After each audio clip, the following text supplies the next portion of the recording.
Hello friends, welcome to my YouTube channel special study for selection. अर्थशास्त्र कक्षा 9 के क्रम में ये दूसरा वीडियो है। आपने पहला वीडियो देखा होगा, तो आइए शुरू करते हैं दूसरा वीडियो, जिसका नाम है संसाधन के रूप में लोग। इसका मतलब है कि जो मानव संसाधन होता है वो कैसे निर्मित होता है, कैसे उसका प्रयोग होता है इकोनॉमिक्स में या अर्थशास्त्र में।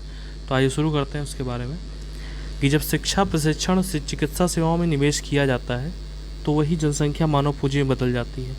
मतलब मानव पूंजी जब कोई व्यक्ति या कोई बच्चा पैदा होता है उसमें उसको शिक्षा दी जाती है, प्रशिक्षण दिया जाता है या किसी प्रकार की सेवाओं में उसको प्रशिक्षण दिया जाता है, तो वो उसी से ही वही जनसंख्या जो होती है वो मानव पूंजी में परिवर्तित हो जाती है। उत्पादन पहलू की दृष्टि से जनसंख्या का विचार सकल राष्ट्रीय उत्पाद के सृजन में उनके योगदान की क्षमता पर बल देता है।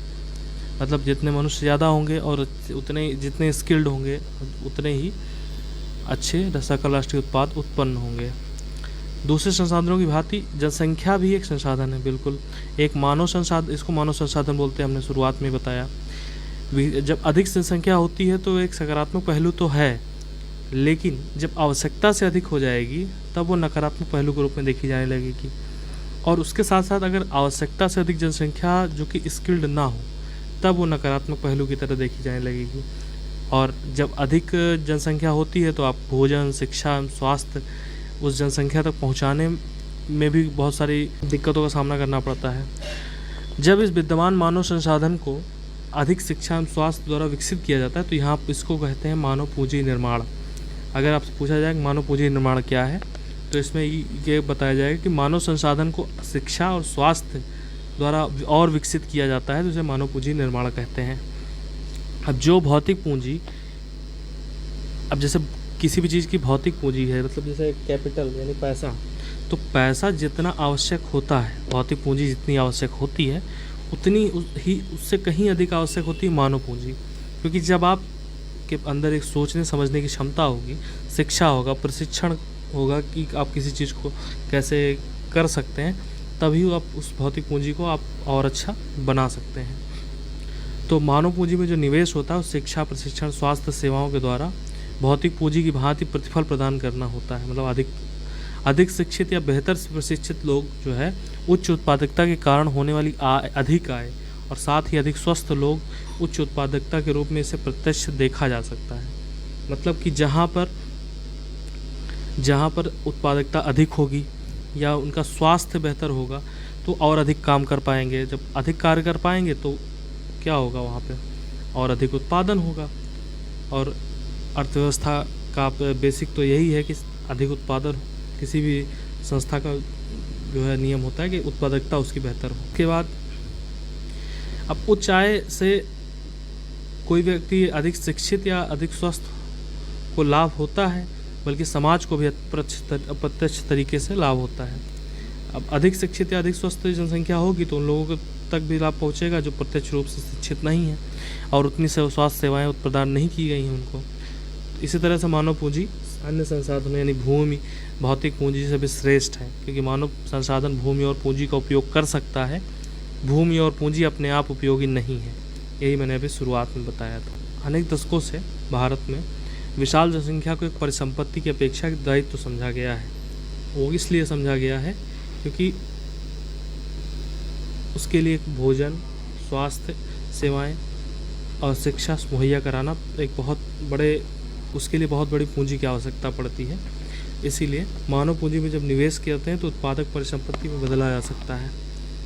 उदाहरण के लिए जब सबके लिए शिक्षा, स्वास्थ्य, आधुनिक प्रौद्योगिकी के प्रयोग, औद्योगिक एवं कृषि श्रमिक का प्रशिक्षण, ये सभी चीज़ें होती हैं, तो प्रशिक्षित व्यक्ति बनेगा तो वो आगे और अच्छे कार्य कर सकता है। इसमें दो व्यक्तियों की कहानी है जिसका मैं एक सार बता देता हूँ। एक व्यक्ति है जो गांव में दोनों एक साथ रहते हैं। एक के पिता खेत में काम करते हैं, एक की माँ खेत में काम करती है, ठीक है। और उसको जो है इन्होंने मैट्रिक्स पास किया, एक बच्चे ने, शकल ने मैट्रिक पास किया, उसको बाहर भेजा गया, इंटरमीडिएट पास किया, फिर एक कंप्यूटर का व्यवसायिक कोर्स किया, उससे वो जॉब में वहाँ लग गया। यहाँ पे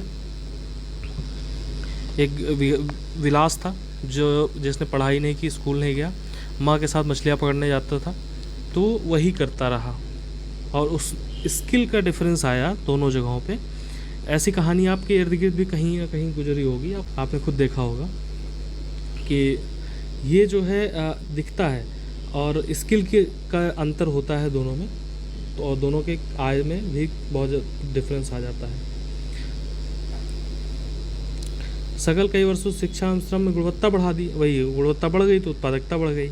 उत्पादकता देश की समृद्धि में योगदान देती है, इसके बदले व्यक्ति को वेतन मिलता है और जिससे किसी दूसरे प्रतिफल मिलता है। मानव संसाधन में शिक्षा एवं चिकित्सा के द्वारा निवेश से भविष्य में उच्च प्रतिफल प्राप्त हो सकते हैं। लोगों के यह निवेश भूमि और पूंजी में निवेश की ही तरह करना चाहिए। एक बच्चा जिसकी शिक्षा एवं स्वास्थ्य में निवेश किया गया हो, भविष्य में उच्च आय समाज में वृहद योगदान के रूप में अधिक प्रतिफल दे सकता है। यह देखा गया है कि शिक्षित माँ बाप अपने बच्चों की शिक्षा पर अधिक निवेश करते हैं। ऐसा इसलिए होता है क्योंकि वो स्वयं शिक्षा का महत्व अनुभव समझते हैं। वे उचित पोषण एवं स्वच्छता के प्रति सचेत रहते हैं। इसी प्रकार वे अपने बच्चों की स्कूली शिक्षा और अच्छे स्वास्थ्य आवश्यकताओं पर भी ध्यान रखते हैं। इस तरह इस मामले में एक अच्छा चक्र बन जाता है और इसके विपरीत स्वयं भी अशिक्षित और अस्वच्छता सुविधा वंचित स्थिति में रहने वाले माँ बाप दुष्चक्र सृजित कर लेते हैं और अपने बच्चों को ही अपनी तरह सुविधाओं से वंचित रखते हैं।